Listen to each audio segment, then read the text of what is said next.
ጓደኛ የሚባሉት ሲለያዩም ለአላህ ሲገናኙም ለአላህ ሲዋደዱም ለአላህ ሲተራረሙም ለአላህ ብለው የወንድሙ ለቅሶ ሲደርስ አጠገቡ ነው ሲያገባ አጠገቡ ነው ሲተክዝ አጠገቡ ነው ግራ ሲገባ አጠገቡ ነው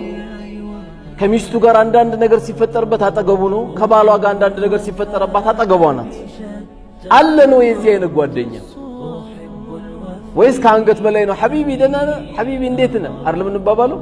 ዝም ብሎ ሐቢቢ ይባላል እንዴ ደህና ነህ ብለህ ተናገር ሐቢቢ ማለት እኮ በቃ ወዳጄ እኮ ነው እያልክ ያለው የውስጥ ወዳጄ እኮ እያልክ ነው ያለው ይሄ ጓደኛ ካንተ ጋር አለ ወይ ስለዚህ ከአርሽ ጥላ ስር ከሚያደርጋቸው ሰዎች መካከል አንዱ ማን ናቸው ረጁሉን ተሐባ ፊላሂ ወፍተረቀ ዐለይህ ሲዋደዱ ለአላህ ብለው